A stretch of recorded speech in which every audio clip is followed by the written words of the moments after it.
Okay, let's dive right into this. Welcome to today's Explainer, where we're unpacking a massive, fundamental shift that's happening all around us. Practically across every single industry and community right now, organizations are looking at a receding pandemic and asking themselves one huge foundational question: what comes next? So today we're going to trace this pendulum swing between two radically different approaches to our future. On one side, we have the return to in-person synergy, and on the other, the intense push for virtual flexibility. Here's our roadmap for the Explainer today. We'll start by asking what comes next, then move right into pushing for the office, explore the remote work reality, examine the power of immersion, and finally, we'll look at virtualizing community connections. All right, Section 1, what comes next? The post-pandemic dilemma. At the absolute height of the lockdowns, prognosticators were everywhere, eagerly declaring the death of city centers, right? They were claiming companies would just permanently abandon their brick-and-mortar office spaces. But as the dust has started to settle, those initial fears have given way to a much more complex dilemma. As the pandemic wanes, do we actually return to the office, or do we stay permanently virtual? Now, spoiler alert, there is no one-size-fits-all answer here. But by looking at how different organizations are navigating this exact tension, we can get a really good glimpse into where the future is truly heading.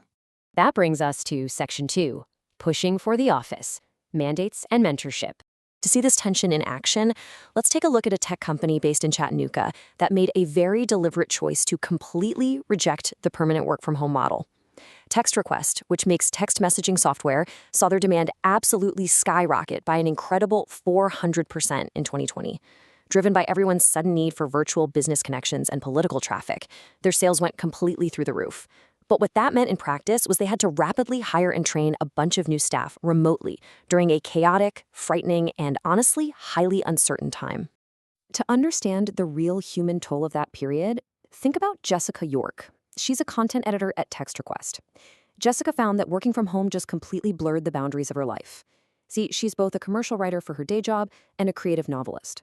Before the pandemic, she actually relied on different physical locations to separate those tasks.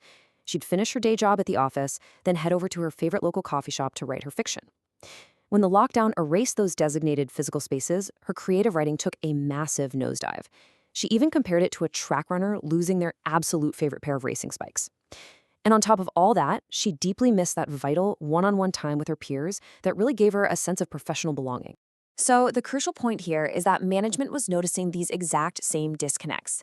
Kenneth Burke, the VP of Marketing at TextRequest, pointed out that when you're actually physically together in a room, a manager can overhear a phone call and just step right in to help an employee improve on the spot. Brainstorming just happens organically rather than forcing someone to formally type up an idea and send it in an email.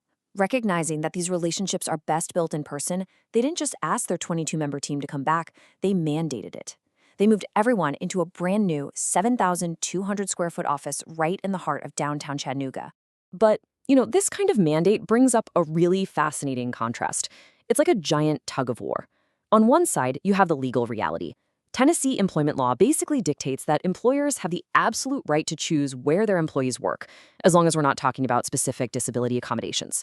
But on the other side, we have the rapidly shifting reality of the market. Data from Indeed.com shows us that job seeker searches for remote work have literally more than doubled.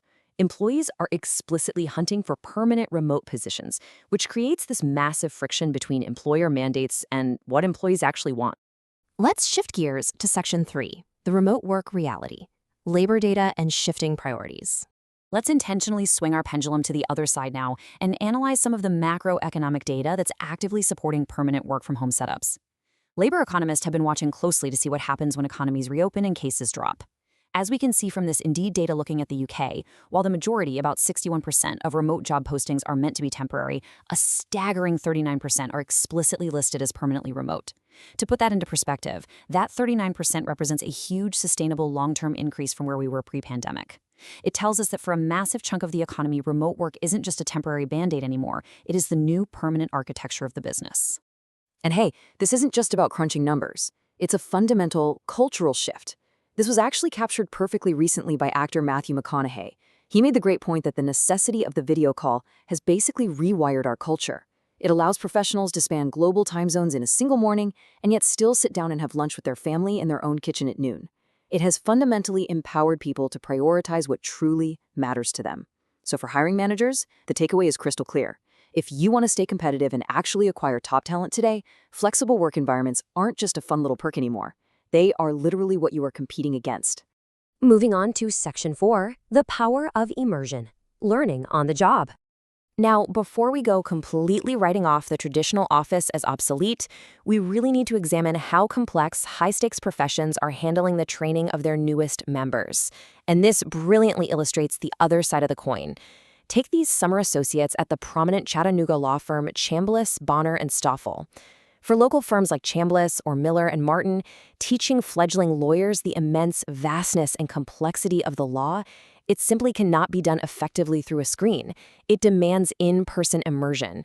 They take these new associates and put them right in the trenches alongside seasoned shareholders, giving them a highly realistic taste of what it actually means to be a legal practitioner. The specific benefits these summer associates gain from being physically present are just enormous. Think about it. When a young associate hits a mental wall while drafting a complex legal memo, they can just walk down the hall and ask a senior attorney a quick question to instantly overcome that block. They're physically shadowing seasoned attorneys in live courtrooms. They're sitting in on real-time corporate closings. They're quietly absorbing high-stakes teleconferences. Plus, they're building that essential camaraderie and socializing after hours, really getting to know their coworkers as people. Ultimately, learning how to think like a lawyer requires observing one up close and absorbing all those unspoken nuances in real time.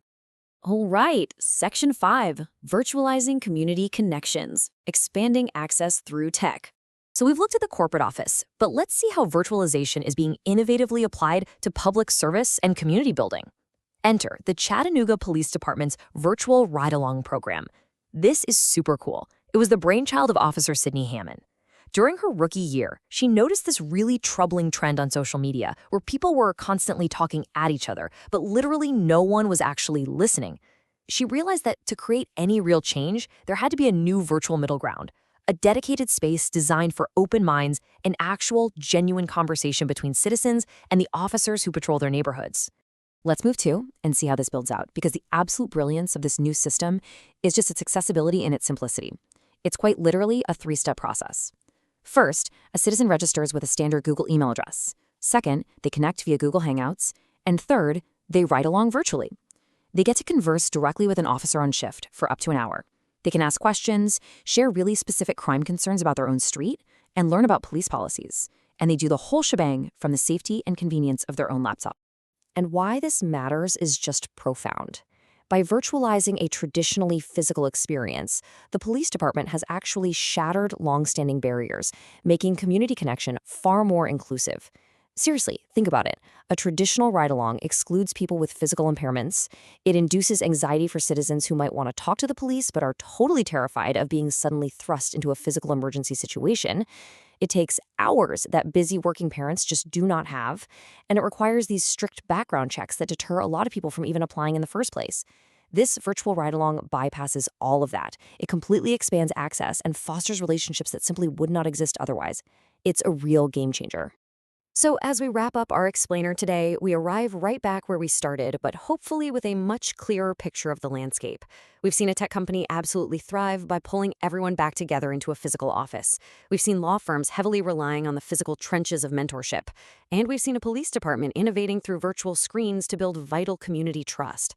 The evidence across all these diverse sectors shows us that this pendulum, it's going to keep swinging. So the final big question I want to leave you with today is this. In this new normal, where does your organization fit? Will you thrive on the undeniable power of in-person synergy, or will you unlock new potential and inclusivity by innovating through virtual flexibility?